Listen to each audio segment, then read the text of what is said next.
बुद्ध अपने शिष्य आनंद और स्वास्थ्य के साथ एक गांव से गुजर रहे थे।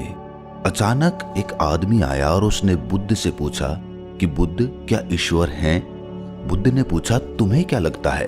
तो उस व्यक्ति ने उत्तर दिया कि मुझे तो लगता है कि ईश्वर हैं, पर आपका क्या ख्याल है? तो भगवान बुद्ध मुस्कुराए और कहने लगे कि बिल्कुल गलत लगता है तुम्हें। इस अस्तित्व में ईश्वर जैसी कोई चीज है ही नहीं। तो वो आदमी हाथ जोड़कर चला गया। कुछ दूर चलने के बाद एक दूसरा आदमी आया। उसने बुद्ध से पूछा कि बुद्ध, मैं कई दिनों से परेशान हूँ, मुझे लगता है कि ईश्वर की बातें सभी बकवास हैं। तो बुद्ध हंसे और बड़े प्रेम से कहा, तुम्हें बिल्कुल गलत लगता है। इस अस्तित्व में सिर्फ ईश्वर ही है और कुछ नहीं। जरा देखो तो, आंख बंद तो करो, खोजो तो। इस उत्तर को सुनकर उनके शिष्य आनंद और स्वास्थ्य आश्चर्य में पड़ गए कि एक ही सवाल और दो उत्तर।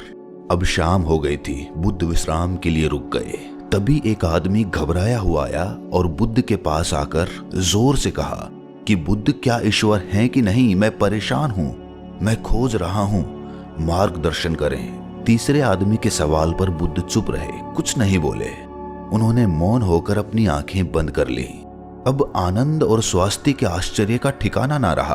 वो सोचने लगे कि एक जैसे तीन सवाल और अलग अलग जवाब। उन दोनों को बुद्ध की ये चुप्पी हैरान कर गई।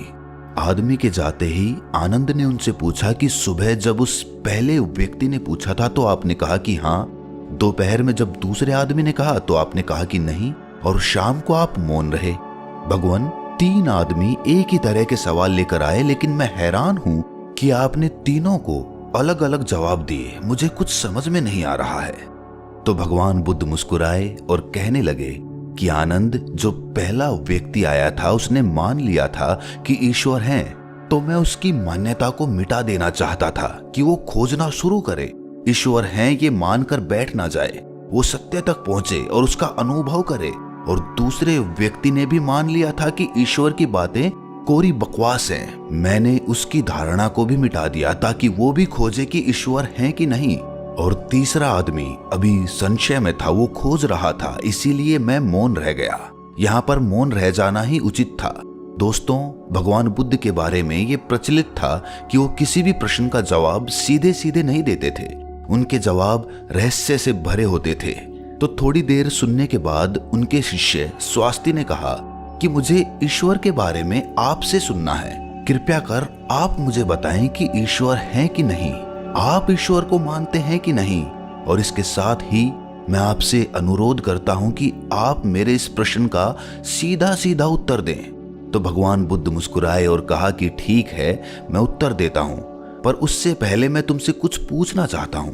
पहले इन प्रश्नों का जवाब तुम मुझे दो। स्वास्थ्य ने कहा कि बिल्कुल बुद्ध, आप पूछिए। तब बुद्ध ने पूछा कि तुम सूर्य को मानते हो? तब स्वास्थ्य ने बुद्ध की तरफ आश्चर्य से देखा और कहा कि बुद्ध, ये किस प्रकार का प्रश्न है? ये तो कोई बालक भी बता देगा। सूर्य तो साक्षात प्रकट होता है, सबको प्रकाश और ऊर्जा देता है। हम सभी का जीवन उसी पर आधारित होता है, वो तो साक्षात है। तो भगवान बुद्ध ने कहा, जिस प्रकार सूर्य साक्षात है तो उसे मानने का कोई प्रश्न ही नहीं उठता। फिर ईश्वर है कि नहीं, ये प्रश्न क्यों उठा? इसका तो यही अर्थ है कि तुम्हारे मन में ईश्वर को लेकर संदेह है, क्योंकि ईश्वर सूर्य की भांति प्रत्यक्ष नहीं है और तुम भी ईश्वर को बुद्धि से ढूंढने निकले हो। बुद्धि केवल उन्हीं बातों को मान पाती है जो उसे प्रत्यक्ष रूप से दिखाई पड़ता है, और ईश्वर कभी भी प्रत्यक्ष रूप से तुमको दिखाई नहीं पड़ेगा। और अगर दिख भी गया तो वो ईश्वर नहीं होगा। ईश्वर को मानते हैं कि नहीं मानते, असल में ये प्रश्न ही गलत है, और गलत प्रश्न का सही उत्तर भला कैसे दिया जा सकता है? और यदि किसी प्रकार दिया भी जा सकता है तो वो उत्तर भी इस प्रश्न की भांति गलत ही होगा। स्वास्थ्य द्विधा में पड़ गया। उसने कहा, बुद्ध, मुझे कुछ समझ नहीं आ रहा।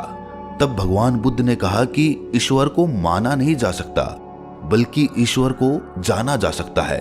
अगर तुम्हारा प्रश्न ये होता कि मैं ईश्वर को जानना चाहता हूं, तब मैं तुम्हारी मदद कर सकता था। इस संसार में कुछ भी मानने वाले लोग जानने से चूक जाते हैं, उनका विकास रुक जाता है। जिनका स्वयं का कोई बोध नहीं होता, वो सत्य क्या है कभी नहीं जान पाते। जान केवल वही पाता है जो निरंतर खोज रहा है। जानने की यात्रा थोड़ी मुश्किल है, लेकिन मानना बहुत आसान है। मानने में ना कोई खर्च है, ना कोई परिश्रम। किसी ने कह दिया, किसी ने आपको समझा दिया, बुद्धि संतुष्ट हो गई और आपने मान लिया। लेकिन मानकर रुक जाने वाले लोग इस संसार के सबसे अभागे प्राणी हैं। बोध के बिना ज्ञान व्यर्थ होता है। तो अगले दिन सुबह वही जिज्ञासु जिसके प्रश्न पर बुद्ध शांत मौन हो गए थे, फिर से आए और उसने बुद्ध से प्रश्न किया कि हे बुद्ध, आप शाम को मौन हो गए थे। मेरे जीवन का एक ही लक्ष्य रहा है कि ईश्वर को खोज लूं, वो कहाँ है, कैसा है, उनसे ब्रह्म ज्ञान की प्राप्ति कर लूं। और मैंने सुना है कि आपको ब्रह्म ज्ञान उपलब्ध हुआ है, तो आप अवश्य ही ईश्वर से मिले होंगे। तो क्या आप ईश्वर की खोज में मेरी सहायता नहीं करेंगे? तो बुद्ध ने कहा, जिसे तुम खोज रहे हो उसे तुमने कहां कहां खोजा? तो वो जिज्ञासु बोला, बुद्ध, मैंने सभी तीर्थ, सभी मंदिर और पूरी दुनिया का भ्रमण किया। यज्ञ, हवन, बड़े बड़े अनुष्ठान सब पूरे किए। मैंने वो सभी कार्य किए जो मुझे ईश्वर प्राप्ति के लिए कहे गए थे, लेकिन फिर भी मुझे आज तक ईश्वर नहीं मिले। तब मुझे किसी ने बताया कि आपको परम ज्ञान उपलब्ध हुआ है, इसका मतलब आपने ईश्वर को जरूर देखा होगा। तो क्या आप मेरी सहायता करेंगे? बुद्ध ने कहा, मेरा एक सफेद मोती खो गया है, मैं उसी को खोज रहा हूं। क्या तुम मेरी सहायता कर सकते हो? वो जिज्ञासु बोला, हाँ, मैं बिल्कुल कर सकता हूं। मैं अभी आपका मोती खोज कर दे देता हूं। वो मोती ढूंढने लगा। धीरे धीरे समय बीतता जा रहा था। काफी समय ढूंढने के बाद भी मोती नहीं मिला। तो वो बुद्ध के पास गया और बोला, मैंने बहुत ढूंढा, लेकिन वो मोती मुझे नहीं मिला। ये सुनकर बुद्ध ने कहा कि वो मोती अगर तुम मुझे ढूंढ कर दे दोगे तभी मैं तुम्हारी कोई सहायता करूंगा। क्या तुम्हें तुम्हारे सवालों का जवाब नहीं चाहिए? तो वो जिज्ञासु फिर से मोती ढूंढने लगा, लेकिन काफी समय बीत जाने के बाद वो बुद्ध के पास आकर बोला कि आप ठीक से याद करके बताइए कि मोती कहाँ खोया था। तो भगवान बुद्ध ने मुस्कुराते हुए कहा, वो मोती तो मेरी कुटिया में खोया था। तो वो आदमी बहुत झुंझला गया और कहने लगा कि आप मुझे मूर्ख बना रहे हैं। आप केवल ज्ञानी होने का ढोंग करते हैं। आपको इतना नहीं पता कि जो चीज कुटिया में खोई है वो बाहर कैसे मिल सकती है? वो कुटिया में ही मिलेगी। आपको उसे वहीं खोजना चाहिए था। तो बुद्ध मुस्कुराते हुए बोले, मैं भी तो तुम्हें यही समझाना चाहता हूं। जो चीज तुम्हारे भीतर खो गई है वो चीज तुम्हें बाहर कैसे मिलेगी? तुम कई वर्षों तक बाहर खोजबीन करते रहे, लेकिन एक पल के लिए भी तुमने अपने भीतर खोजा? अपने अंदर खोजो, तब तुम्हें ज्ञान मिलेगा। ये सुनकर जिज्ञासु बोला, हे बुद्ध, आपकी बात तो मैं समझ गया, लेकिन अभी भी मैं ये नहीं समझ पा रहा हूं कि मैं अपने अंदर क्या खोजूं। बुद्ध बोले, तुम अपने ईश्वर को खोजना चाहते हो ना, पर क्या तुमने कभी अपने आप को खोजा है? जिज्ञासु बोला, बुद्ध, मैं अपने आप को जानता हूं। मैं अपना नाम, पद, काम, परिवार, जब से मैंने जन्म लिया है तब से ये सभी चीजें जानता हूं। मैं कुछ भी नहीं भूला हूं। तो फिर मुझे और क्या जानने की जरूरत है? मैं क्या जानूं? तब बुद्ध ने कहा, अभी बताओ, इस समय तुम्हारे सबसे नजदीक कौन है? जिज्ञासु बोला, इस समय तो आप ही मेरे नजदीक हैं। बुद्ध ने कहा, उससे भी ज्यादा नजदीक कौन है? उसने कहा, आपसे ज्यादा नजदीक तो हवा है। बुद्ध ने कहा, हवा से ज्यादा नजदीक क्या है? जिज्ञासु सोचकर बोला, हवा से ज्यादा नजदीक तो मेरे वस्त्र हैं। तब बुद्ध ने कहा, और इन वस्त्रों से ज्यादा नजदीक क्या है? तब जिज्ञासु बोला, इससे ज्यादा नजदीक तो कुछ भी नहीं है। तब बुद्ध ने कहा, अपनी आंखें बंद करो, बिल्कुल शांत होकर अपने भीतर खोजो, तुम्हारे भीतर क्या है? विचारों को हटा दो और ध्यान दो, तुम्हारे नजदीक क्या है? थोड़े समय बाद बुद्ध उससे पूछते हैं, तुम्हारे सबसे नजदीक क्या है? जिज्ञासु बोला, पहले ऐसे लगा मेरी सांसें मेरे सबसे ज्यादा नजदीक हैं, लेकिन धीरे धीरे मेरी सांसें मुझसे दूर होती चली गईं। फिर मुझे लगा कि मेरी दिल की धड़कन मेरे सबसे ज्यादा नजदीक हैं, और वो भी धीरे धीरे मुझसे दूर हो गई। मैं खुद से ही दूर हो गया। मुझे अलग अनुभव हुआ, मैं कहीं नहीं हूं, फिर भी हूं। बुद्ध, मैं इस चीज को अभी भी नहीं समझ पा रहा हूं, ये क्या है? बुद्ध मुस्कुराए और कहने लगे कि अब तुम सही खोज कर रहे हो। शीघ्र ही तुम्हें तुम्हारा मोती मिल जाएगा। वो जो तुम्हें समझ नहीं आ रही थी वो समझ आ जाएगी। ये सुनकर जिज्ञासु ने बुद्ध से अपनी अभद्रता के लिए माफी मांगी और उनका आभार व्यक्त किया कि आपने मुझे ज्ञान का रास्ता दिखाया। तो ईश्वर को मानो नहीं, जानो।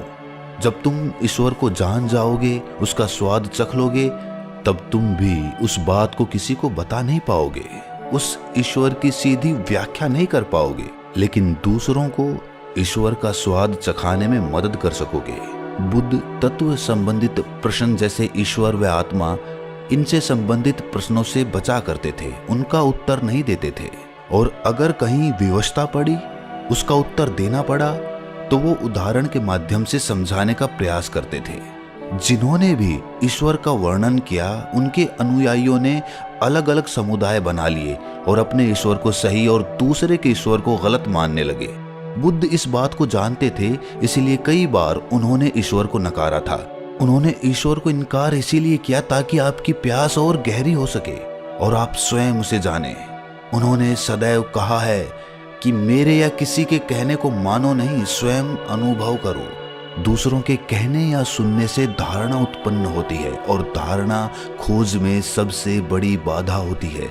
बचपन से ही सभी को सिखाया जाता है कि यही हमारे इष्ट हैं, यही हमारे भगवान हैं, और इसीलिए वो बच्चा जो कि खोजी हो सकता था, जो जिज्ञासु हो सकता था, उसकी जिज्ञासा वहीं पर समाप्त हो जाती है और वो बच्चा जीवन पर्यंत उन कर्म कांडों में लगा रहता है जो कि दूसरों ने उसे बताए थे।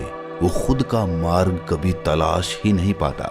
और यही धारणा पीढ़ी दर पीढ़ी हर धर्म में चली आ रही है और इसीलिए ईश्वर को तलाशने वाले लोग बहुत कम बचे हैं। बुद्ध हमेशा कहते थे कि मानना तो बहुत आसान है, किसी ने कहा और आपने मान लिया, इससे आपकी खोज हमेशा के लिए समाप्त हो गई। अगर आपको सच में खोजना है तो उसके लिए आपके मन में संशय होना चाहिए। संशय होगा तभी सवाल उठेंगे और सवाल उठेंगे तभी आप किसी को जान पाओगे। वो तो सारी धारणाओं से परे है, क्योंकि धारणा बुद्धि का ही अस्तित्व होता है और बुद्धि से उसे कभी जाना ही नहीं जा सकता। अगर उसे जानना है तो बुद्धि के पार जाना होगा और बुद्धि के पार जाने के लिए आपको अपनी धारणा यहीं पर मिटा देनी होगी। हम अपनी पहचान अपने धर्म, अपने नाम, अपने कुल या अपने परिवार से करते हैं, लेकिन ये सारी पहचान ऊपरी होती है, बाहरी होती है, दुनिया के लिए होती है। लेकिन भीतर से जब हम खुद को झांकते हैं, खुद को पहचानने का प्रयास करते हैं, तो हम ये पाते हैं कि हम खुद से ही अनजान हैं, हम खुद को पहचानते ही नहीं हैं। मैं कौन हूँ? यही सवाल अपने आप से बार बार पूछने पर आप अपने भीतर उतरते हैं। रमण महर्षि, जो कि एक बहुत बड़े दार्शनिक हुए हैं, बहुत बड़े संत हुए हैं, वो यही ध्यान अपने शिष्यों से करवाते थे। अपने आप से सवाल करो, अपने मन में ये सवाल उठाओ कि मैं कौन हूँ, मैं कौन हूँ। और बार बार जब हम ये सवाल अपने आप से पूछते हैं तो हम अपने भीतर उतरते चले जाते हैं, जहाँ पर हमें अपने वास्तविक स्वरूप के दर्शन होते हैं और वहीं पर हमें परमात्मा या फिर भगवान के दर्शन प्राप्त होते हैं। ईश्वर वहीं पर बसता है। तो दोस्तों, कैसी लगी ये व्याख्या आपको? कमेंट सेक्शन में जरूर बताना। कोई प्रश्न हो तो भी कमेंट्स में जरूर पूछना। तो मिलते हैं अगली वीडियो में। अगर चैनल पर पहली बार हैं तो चैनल को सब्सक्राइब करें, नोटिफिकेशन बेल को प्रेस करें और अपना ख्याल रखें।